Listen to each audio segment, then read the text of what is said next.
각자 어떻게 하면 좋을까라는 건 앞으로의 전망에 맞춰서 설계가 일단 돼야 되니까 그럼 이제 앞으로 어떻게 될 건가 요거에 대한 얘기를 좀 드려본다면 네. 일단은 포커스는 어디에 맞춰야 돼? 뭐 전쟁이 어떻게 될 거냐, 중기냐 단기냐, 트럼프가 어떻게 뭐 무기를 못 어떻게 맞춰. 이거는 우리가 어떻게 지금 못 맞- 어떻게 그건 잘 어떻게 할 수가 맞춰요? 없는 예, 상황이죠. 예. 그러면 뭘 먼저 봐야 되냐면 예. 가장 우리에게 직격탄을 줄 수 있는 거는 역시 유가입니다. 유가예요. 예. 예, 유가와 가스인데 네. 사실은 이 우리가 실제로 당장 지금 기름이 부족한 건 아니죠. 정부 발표에 따르더라도 한 7개월분의 비축유가 준비돼 있긴 있다라는 해요. 거예요. 우리가 그렇게 얘기를 하긴 합니다만은 근데 중동 의존이 엄청 높지 않아요? 그렇죠. 네. 근데 이제 그 비축유가 있다고 해서 진짜 7개월간 아무 이상이 없는 건 아니죠. 만약에 진짜로 뭐 지구 멸망급의 무슨 큰 일이 났다. 이미 그러면 지금 오르는 데가 많은데 100원 이상은 올랐다. 네, 그 비축유를 당장 쓰는 건 아니잖아요. 네. 그 비축유를 언제 쓰는 거냐면 수급이 정말로 안 돼서 이제 나라에 기름이 없는 거예요. 그럴 때 비상을 올리는 겁니다. 네. 그래서 뭐 예를 들어서 쓸데없이 뭐 심야 영업하는 거 옛날에 본 적 있어요. 권 앵커님은 좀 미리 사놓고 예, 막 어려서 잘 쟁여놓고 모르시지만 이런 식으로. 비상, 그리고 심야 영업 중지, 뭐 예를 들면 기름 많이 먹는 목욕탕 금지 뭐 이런 거. 아 진짜요? 그렇게 해서 국가 비상을 걸어놓고 IMF 때? 언제요? 평소처럼 쓰는 게 아니에요. 평소처럼 어. 쓰는 게 아니라 비상 상황에서 필수 시설만 돌리는 상황으로 만들어 놓고 우리가 얼마나 버틸 수 있을까를 계산했을 때 쓸 수 있는 양이에요. 아. 매일매일 지금처럼 살면서 7개월을 버틸 수 있다는 건 아니거든요. 그렇지. 어쨌거나 그래도 7개월 치면은 뭐 지금 당장 우리한테 수급에 큰 문제가 있는 건 아니에요. 네. 그런데 왜 우리한테 유가가 부담이 되냐면 두 가지인데요. 왜 기본적으로 뭐 초등생도 다 얘기할 수 있는 거. 유가가 오르면 당연히 우리 수입 물가 올라가지. 올라가죠. 안 그래도 환율 올라가니까 우리는 두 배로 또 이제 더 힘들어집니다. 지금 이 그러니까요. 환율 속에서는요. 네. 그러니까 이제 국내 경제가 예를 들어서 유가가 몇 퍼센트 오르면 경제 성장률이 얼마 떨어진다. 이게 이미 약간의 도시화처럼 나와 있습니다. 네. 근데 이제 막 경제의 어떤 뭐랄까 기지개를 켜고 있는 우리 입장에서는 또 다르게 이 경제에 발목을 잡는 일이 생긴다는 것 자체가 사실은 굉장한 마이너스죠. 네. 예. 근데 우리 속으로 생각할 때 우리 충분히 극복할 수 있는데 이 정도 생각 듭니다. 우리 국민 여러분들. 네. 이 뭐 에너지 위기다. 사실 이런 생각 크게 들지 않아요. 근데 문제는 뭐냐면 유가가 오르면 가장 흔들릴 나라가 어딜까? 방금 제가 말씀드린 이 도식에 따라서 이거를 산출해 봤을 때 한국이네. 왜요? 수입을 제일 많이 하지. 아. 그리고 한 방울도 뭐 예. 자원이 나오지 않으니까. 예, 그리고 그것 때문에 경제 제일 많이 타격 입겠네. 이런 어떤 경제적 도식 있잖아요. 네. 이 도식에 따라서 도출되는 나라가 한국이네라는 아. 이 소결론이 성립되면 네. 그러니까 한국에 매도를 해야 돼. 여기까지 가는 거예요. 예. 아, 셀코리아가 되는구나. 유가 올라도 우리 버틸 수 있어. 7개월치 있어라든지 네. 뭐 반도체라든지 다른 수출 잘 돼서 뭐 나름대로 어디 가서라도 비싸게 살 수 있어. 예를 들어서 우린 그렇게 생각할 수 있어도 유가 문제가 부가적으로 한국 주식을 빼야 돼. 한국이 타격을 많이 입을 거야라는 도식을 성립시킨 거예요. 이게 자본시장의 더 큰 제가 볼 때는 악재다. 무차별 매도라든지 네. 한국 시장에서 발을 빼게 만드는 글로벌리한 자금 입장에서는 뭐 우리처럼 이렇게 깊이 연구하지 않거든요. 네. 그렇게 보는 거예요. 아. 그래서 사실은 유가가 굉장히 중요하다. 그래서 유가를 가장 먼저 보시라 이런 말씀 드리는데요. 그러면은 유가로 인해서 한국 경제가 흔들린다라는 염려를 낮추면 그렇습니다. 우리 주식시장이 네. 더 이상 이제 팔자 속에서 그렇죠. 휘둘리지 지금 않는다. 매도세의 대부분은 사실은 외국인 매도세입니다. 네. 어제도 어마어마한 매도가 5조 나왔고요. 원을 들고 예. 나갔고. 그리고 지난 금요일도 7조 원 정도 매도가 아. 있었는데 다 외국인 매도예요. 순매도죠. 그리고 이제 국내 개인들은 그래도 받아내고 있는 중입니다. 네. 그러니까 국내 투심이 많이 흔들릴 정도까지는 아직 아닌 것 같은데 외국인들이 아까 말씀드린 것처럼 차익 실현이니까 먼저 빼. 그리고 야, 이 상태가 많이 길어지면 제일 먼저 한국은 힘들어지는 거 아니야? 이런 어떤 도식이 성립됐기 때문에 빼는 거거든요. 네. 환율도 그렇고요. 복합적입니다만. 네. 그러니까 유가를 봐야 되는 게 가장 앞으로의 사태 또 우리 경제에 미칠 영향을 보는 직접적, 간접적, 부가적 모든 전망의 바로미터다 이렇게 보고요. 근데 이제 글로벌리한 유가는 그나마입니다. 어제도 많이 좀 오를 것처럼 보였는데 밤사이에 네. 올 것처럼 보였는데 사실은 80불이 넘지 않은 상황에서 마감했어요. 80불을 물론 터치하고 잠깐 넘은 적도 있습니다만 네. 그래도 마감가는 70 앞에 7자리를 끊어줬어요. 네. 그러니까 지금 뭐 유가 폭등은 아니에요. 예. 그러면 유가가 폭등하지 않는 거는 아직도 큰 유전이 공격받지는 않고 있다는 거예요. 그리고 뭐 말은 안 됩니다. 트럼프 대통령이 호르무즈 해협의 이 통과를 보장하기 위해서 네. 나름의 말은 했어요. 뭐라고 그러냐면 미군 함정이 직접 유조선을 케어한다. 옆에 이게 같이 간다는 거예요. 공격받지 않도록 하겠다. 호르무즈 해협을 무사 통과할 통과할 수 수 있도록 있게. 뭐 에스코트한다. 에스코트 하겠다라는 발표를 일단 어제는 했어요. 네. 그리고 그거보다 더 문제가 사실 지금 호르무즈 해협 안쪽에 있는 배들이 밖으로 나올 생각도 안 하고 있고요. 밖에 있는 배들도 안으로 들어갈 생각도 안 하고 있어요. 꼭 그 포격을 사우디가 MB처럼 운하를 팠으면 얼마나 좋았을까. 그러니까요. 홍해 쪽에서 네. 이렇게. 꼭 폭격을 맞아서가 아니라 배가 움직이려면요. 네. 보험이 들어 있어야 됩니다. 아. 보험사가 지금 호르무즈 해협 통과에 관해서 보험을 거부했어요. 네. 그러니까 지금 갑자기 무보험 상태니까 못 들어가는 거예요.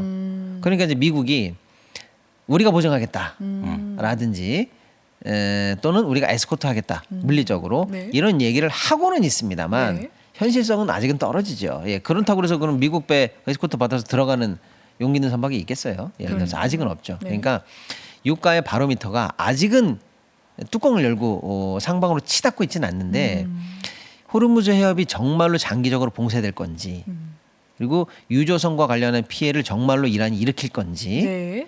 또는 지금 이라크에서 나오는 소식이 이 일부 유전의 생산을 중단한다는 거예요. 어차피 통과도 안 되는 거 그렇죠. 이런 명분입니다. 일단 예. 명분은 뭐 이건 이제 그러면서 약간 이란을 조금 도와주는 측면도 있는 것 같아요. 그러면서 어쨌거나 같은 이제 시아파 계열도 시아파. 조금 있고요. 예. 그렇기 때문에 이란의 최대 두 번째로 큰 유전에 대해서 현재 생산 중단이 들어갔어요. 어제부터. 통과 안 되니까 생산하지 네. 않겠다는 건데 네. 그게 이제 국제사회에 미치는 뭐랄까요 메시지가 좀 큰 거죠. 그렇죠. 생산이 멈춰. 네. 안 좋은 소스죠. 그럼요. 자, 그래서 유가가 지금 이 정도 선에서 마감을 해줄 수 있느냐 없느냐는 호르무즈 해협을 통과할 수 있느냐 없느냐가 첫 번째고 두 번째는 생산이 꺼지느냐 안 꺼지느냐. 네. 세 번째는 주요 사우디 같은 이 나라나 이런 쪽에 주요 유전을 과연 이란이 네. 타격할 거냐 안 할 거냐. 만약에 정말로 너희들 왜 미국 편에 들어서 같은 아랍의 형제를 안 도와주는 거야 이러면서 같이 수렁에 빠져보자라는 물귀신 작전이 커지면 네. 진짜로 참전 내지는 이 거부할 수 없는 게 뭐냐면 유전 공격이에요. 그럼 이제 인발부 안 될 수가 없는 거거든요. 그런 공격까지 만약에 불사한다 야. 이란이 그럼 얘는 뭐 2판 4판인 거죠. 그야말로. 지금 이란으로서는 그러고도 남을 네, 그러니까 전서예요. 아랍과 함께하던 아랍으로 버림받던 둘 중에 하나는 이렇게까지 할 수는 없잖아 이렇게 하면서 형제의 나라라고 하는 아랍으로서 버림을 받던 이슬람 형제로서 버림을 받던 뭐 인바브를 받던 그건 네. 모르겠지만 어쨌거나 그런 정도까지 끝장전술을 쓸 거냐 말 거냐의 문제가 있습니다. 요 세 가지 변수가 향후 유가를 결정할 거다 이렇게 보는 거죠. 네. 그래서 이제 유가 관련해서는 이제 민감하게 보셔야 된다라는 거고요. 네. 두 번째가 환율이에요. 환율. 예, 환율입니다. 예. 첫날 이제 달러 인덱스가 올라가면서 각국이 이제 일시에 다 사실은 약세로 돌아섰는데 네. 이제 밤사이 조금씩 이제 오늘로 오면서 나름 진정되는 국가 환율들이 나오기 시작했어요. 나름은요. 예. 어디가 그렇죠? 뭐 이제 뭐 예를 들면 유로, 파운드, 뭐 독일, 뭐 스위스 프랑 이거 또 호주 이렇게 다 보면 네. 다 빠지는 건 아니네. 아. 나름 조금은 이제 뭐랄까요 좀 평정심을 찾아가네라고 하는 나라들이 조금 있어요. 그 중에. 그래서 일단 왜냐면 전 세계가 다 약세로 돌아서면 오히려 이것도 달러 강세를 더 부추기거든요. 근데 뭐 우리나라 예를 들면 일본이나 이런 데는 조금 환이 올라간다 쳐도 다른 글로벌리한 환이 조금 평정심을 찾아서 달러 인덱스는 어느 정도는 좀 막아준다면 네. 상대적으로 우리도 조금 숨통이 트이죠. 예. 그런 측면에서 환, 네. 예, 달러 강세 이 부분을 좀 이제 앞으로 전망에 바로미터, 리트머스로 좀 보시는 게 일단은 좀 좋겠다 이렇게 말씀드리겠습니다. 자, 그리고 이제 개인적인 예, 각자 지각 사정. 각자 어떻게 해야 되느냐 어떻게 해야 되는지. 라는 말씀을 좀 드리는데 참 어려운 상황이에요. 예. 이 어려운 상황에서 일단은 말씀을 드리면 이렇게 급변동하는 상황, 네. 역사적 변동이거든요. 어제 같은 폭락, 또 오늘 만약에 진짜로 한 8, 9%또 이상 이 정도 폭락이 나온다면 이틀 연속 거의 20%가 빠지는 일은 맞아요. 거의 이거는 뭐 없는 일이에요. 멘탈이 어지간해서야 버티기 쉽지 않은 장세거든요. 그렇습니다. 지금. 예. 네. 이 정도 상황이면 사실 이제 충동적 뭐 또는 이제 뭐 비이성적 뭐 이런 행동을 하실 가능성이 높은데 일단 이럴 때일수록 원칙에 충실할 수밖에 없어요. 원칙에 어떤 충실하라. 원칙을 가져야 할까요? 자, 일단은 팔까 말까 하시는 분들한테 네. 원칙은 손절입니다. 아. 예를 들어서 예측은 금물, 네. 대응을 하자 이런 말씀드리겠어요. 예측하지 말고 대응하자. 네. 예를 들어 어저께 같은 경우에 7%가 빠졌어? 이 정도는 더 이상은 안 빠지겠지. 어제 빠지네 싸다 하면서 들어가신 분들 내일은 있을 올라갈 거예요. 거야라는 네. 예측. 이 예측이잖아요. 예측하지 말고 그냥 대응하는 거예요. 오토매틱으로 대응하는 겁니다. 투자자가 갖춰야 될 기본 소양 중에 하나가 사실은 손절이에요. 손절. 참 어렵습니다만은 네. 원래는 주식을 처음 살 때부터 사실은 손절 라인을 정하고 사는 거예요. 처음에 내가 이 주식을 왜 사지?라고 하면 뭐 반도체가 좋아, 이익이 얼마까지 늘어날 것 같아. 지금 평가를 해보면 뭐 적어도 이 정도까지는 가야 되는데 지금 저평가돼 있기 때문에 사는 거야. 뭐 이런 어떤 나름의 사는 합리적인 이유가 근거가 있죠. 있죠. 그와 동시에 네. 그런데 나는 이 정도까지 되면 뺄 거야, 팔 거야라고 하는 원래부터는 이렇게 손절까지도 사실은 염두에 두면서 들어가는 거예요. 처음부터. 네. 근데 나 아직 그게 없는데 나 그런 거 몰랐어라고 나 하시는 기준 분들은 모르는데. 지금이라도 지금 단계에서라도 손절 라인을 잡으셔야 됩니다. 지금 이제 좀 마이너스가 되신 분들도 혹시나 그렇죠. 있을 수 있어도 있거든요. 상관없어요. 네, 그러니까 늦게 예를 들면 들어오신 이런 분들. 거죠. 이제 각자 감당할 수 있는 위험의 범위는 좀 다를 수 있습니다. 네. 근데 뭐 어떤 분들은 나는 10% 라인을 잡고 올 수도 네. 있고 어떤 분들은 난 좀 여유가 있기 때문에 20 네. 잡을 수도 있어요. 네. 자, 그렇게 각자 손절 라인을 잡으시고 또는 나 이자 막 들어가가지고 거의 원금인데 그럴 수도 있잖아요. 네. 이자 막 들어갔는데 이럴 네. 수도 있잖아요. 그러면 원금 대비 아까 말씀드린 손절 라인 5, 7, 10, 20 뭐 이렇게 있잖아요. 15 이렇게 있지 않습니까? 그러면 네. 원금 대비 이 정도면 난 무조건 뺀다. 음. 이렇게 원칙을 잡으시란 말이에요 지금. 그리고 아니야 난 좀 많이 벌었어. 나 일찍 들어가가지고 그런 돈 많이 사람들도 벌었다고. 많아요. 네. 그러면 내가 봤던 수익 고점 대비 네. 또 몇 퍼센트 빠지면 무조건 뺀다. 또는 뭐 그 중간쯤에 계신 분들 입장에서는 지수가 빠지는 거는 좀 나는 좀 단기간이라고 본다. 예를 들어서 그러면 지수보다 내 주식이 추가로 더 빠지면 이 정도 빠질 때 뺀다. 네. 이렇게 다양하게 구간별, 각 종목별 본인이 가지고 있는 감당할 수 있는 손실 범위별로 원래 손절 라인을 잡아 놓으셨어야 됩니다. 각자의 맷집을 좀 아는 게 중요하겠네요. 그렇죠. 네. 그런데 문제는 그렇게 해두시고 네. 해두신 분이 많고 아직 안 네. 해두셨다면 지금이라도 시나리오를 잡으시라는 거예요. 네. 그 다음 뭐냐? 그게 도달했으면 미련 없이 일단은 손절을 하셔야 되는 거예요. 지금은 더 안 떨어지겠지. 이렇게 예측하지 말고 행동을 대응을 정확하게 하시라. 이제 이 부분이 일단은 매도 관련해서 드릴 수 있는 어떤 뭐 조언이다 이렇게 좀 말씀드릴게요. 제가 알기로는 진짜 좀 엄청나게 주가가 빠졌을 때가 코로나 때 예, 많이 빠졌었거든요. 예, 그 구간을 또 기다리시는 분들이 또 있을 수 있을 것 같아요. 네. 이게 전쟁이다라고 생각하면서 비관적으로 생각하면서 언제쯤 사야 될까 이런 분들에게는 어떤 그래서 이야기가 이제 또 사야 된다. 네. 라고 하시는 분들한테도 말씀드립니다. 역시 마찬가지예요. 예측하지 말라 이런 말씀이에요. 뭐냐면 어제는 역사적 저점이었대. 이렇게 빠질 수는 없어. 네. 지금 사야지. 근데 오늘 더 빠지잖아요. 예를 네, 들어서. 그렇죠. 지금 더 빠지고 있어요. 네, 네. 그런 상황이죠. 예. 그러니까 지금이 저점이다라는 예측을 통해서 들어가자 이렇게 하시지 말고 실제로 지정학적 리스크가 해소되고 사태가 조금 정리되는 걸 보고 또 우리 증시도 어느 정도 평정심을 회복하고 네. 그 다음 다시 반등하는 걸 확인하고 사시라는 거예요. 그 반등의 확인을 며칠로 봐야 되는 거예요? 예를 들어서 이제 뭐지 조금 이제 얘기가 좀 어려워지긴 합니다만은 네. 뭐 21선을 회복하고 아. 그 이전에 뭐 거래량을 회복하고 또 외국인 매도가 돌고 그다음에 지정학적이랑 연관이 같이 있잖아요. 네. 그래서 예를 들어서 뭐 지금 빠지면 안 되는 종목들 뭐 과도하게 빠졌다고 볼 수 있는 거 예를 들어 네. 삼성전자나 이런 네. 것들이 만약에 오늘 어떻게 될지 모르겠습니다만은 17만 원대입니다. 예를 들어서 이제 고점 대비해서 뭐 30% 빠졌다 예를 들어서 네. 그런데 10% 정도를 추가로 회복하면서 22를 돌파한다라든지 이렇게 올라가는 게 확인됐을 때 그때 매수를 하시는 게 일단은 개인적으로 봤을 때는 차트적으로 봤을 때는 예, 좋다. 네. 아니 지금이 저점이다라고 해서 맨 밑에서 사가지고 앞으로 올라갈 모든 상승분을 내가 다 먹을 거야 이렇게 해가지고 지금 이제 덮어놓고 들어간다든지 하시면 안 되고요. 확인하고 들어가시라. 이런 오름세를 말씀. 좀 확인을 예. 하시고. 자, 그 다음에 이 와중에 진짜 야수의 심장을 가지고 내려가는 거에 막 곧버스로 걸고 심지어는 올라가는 것도 리버스로 걸어가지고 지금부터 올라가는 있을 거 2배 거예요? 먹을 거야. 네, 이런 분들이 그런 또 분들 있어요. 의외로 네. 많습니다. 특히 네. 어제 같은 경우에도 레버리지가 어제 팔린 상품 중에서 1, 2위를 했어요. 지금부터 올라가는 거 2배를 먹겠다 하시면 또 계시는 거예요. 야 오늘 큰일 났네 그러면.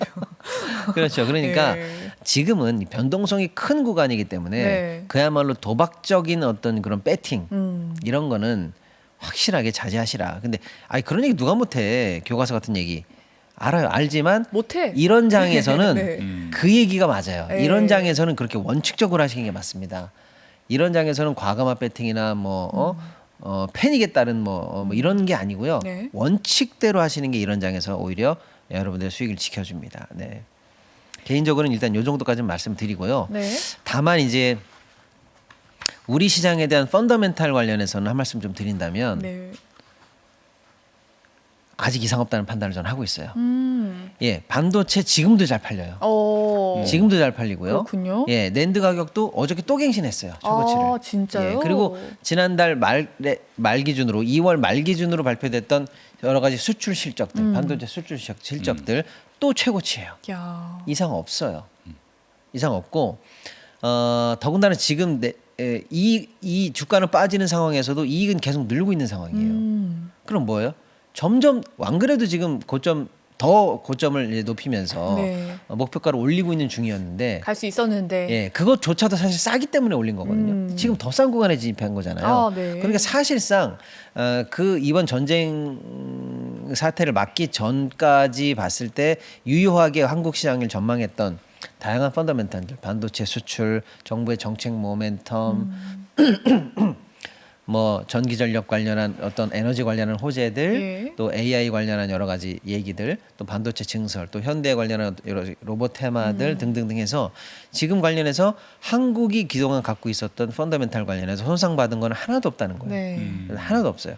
그런 측면에서 야 한국 주식 그렇지 뭐 아유 안 돼라고 해서 낙담하고 다 던지고 나 이제 뜬다라든지 이런 그 예전의 관행으로 가는 듯한 자포자기하는 그런 것들 네. 그런 건 절대 아니라는 거예요. 네, 여전히 좋다. 예, 시장 전쟁 상황은. 문제만 해결되면 네. 오히려 지금이야말로 이제 제가 말씀드린 건 뭔지 아시겠어요? 네. 상황 종료만 확인된다면 네. 지금이야말로 과감한 매수 기회일 수 있다라고 하니까 펀더멘탈에 이상이 없다라고 하니까 이 위기, 이 소나기가 그치기만을 바라는 건 하긴 하지만 네. 반드시 반등한다 이렇게 좀 말씀을 드릴 수가 있겠고 특히 우리 같이 펀더멘탈이 좋던 나쁘던 거 상관없이 보더라도 네. 그동안 예를 들어서 이스라엘 하마스 사태 때 네. 또는 이스라엘이 이란의 핵을 타격했을 때 네.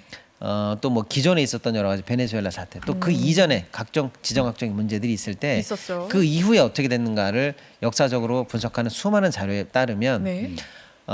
사태 발발 후 원데이, 원위크, 원먼스, 뭐 3먼스 이 이후에 다 반등했는가를 볼 때 100% 반등했습니다. 아. 이 지정학적 문제는 펀더멘탈을 치지 않아요. 결국에는 회복합니다. 아, 그러니까 그거는 좀 희망, 위안이 되는 말이네요. 네, 희망이나 네. 장기적인 뷰 이거를 손상 입었다고 생각하시는 건 아니에요. 네. 지금은 그러면 팔 필요가 없겠네요. 그래도 얼마나 예. 빠질지 모르는 거니까 지금도 지금 코스피 코스닥 10% 넘게 하락을 하고 있는 상황이거든요. 펀더멘탈이 나쁜 기업들이 있겠죠. 뭐 그런 기업들의 경우는 어느 시점에 가서 손절할 것인지 생각을 해야 되겠지만은 괜찮다 싶은 주식이면은 뭐 지금 팔 필요가 있을까 하는 생각이 드는데 지금 심장이 버티는 지금 만큼. 내리는 이 비에 예. 어떻습니까? 근데 이제 아까도 이제 말씀드린 것처럼 근데 좀 이건 사실 이제 물론 제 개인적으로 지인한테 해주는 얘기랑 좀 다를 수 있죠. 사람마다 다를 수 있고 예. 그렇긴 한데 이제 아까 이제 원칙적으로 이제 손절을 하시라 이런 말씀 네. 드린 거는 예를 들면 이제 이런 거죠. 0원의 주식을 샀어요. 근데 마이너스 40까지 내려갔어요. 네. 근데 안 팔고 버텼다. 네. 그런데 결국에는 이겨내고 플러스 40이 됐다. 네. 그러니까 거봐 안 팔고 잘했더니 올라갔지. 이건 가치 있는 주식 맞았지. 네. 이렇게 얘기하시는 분이 계실때 근데 그분을 결국 돌이켜 보면 40 먹은 거잖아요. 네. 근데 0에서 출발해서 예를 들어서 마이너스 10 내려갈 때 팔았다. 네. 그리고 이제 계속 기다려. 그리고 마이너스 40에 이제 반등하는 걸 확인하고 사. 네. 그리고 거꾸로 40을 먹었어. 네. 40까지 올라올 때까지. 네. 그러면 이분은 몇을 먹은 거냐면 70을 먹은 거예요. 그러니까 이게 낫죠. 예, 그래서 사실은 이제 이런 어떤 방송이나 공식적인 어떤 원칙적인 대응을 말씀드릴 때는 손절이 오히려 이익을 지켜준다 이런 말씀을 일단 드리는 알겠습니다. 거긴 합니다. 예. 근데 다만 그야말로 낙담하고 시장 때려쳐 뭐 이런 정도의 상황은 절대 아니다. 우리 지금 그 어떤 사람들의 분석이나 전문가들의 얘기나 또 뭐 기업의 지금 현재 돌아가는 상황들, 네. 반도체 수출 뭐 등등등 아무리 봐도 펀더멘탈은 이상이 없어요. 그러니까 사태 종결이 얼마나 길어질지 또 그 사이에 외국 매도세가 얼마나 가속화될지는 조금 우리가 아직 속단하기는 어려우나 한국 시장, 한국 증시 중장기 문제 없다. 이 정도까지는 우리가 믿음을 갖고 있어도 된다. 이런 말씀을 좀 드립니다.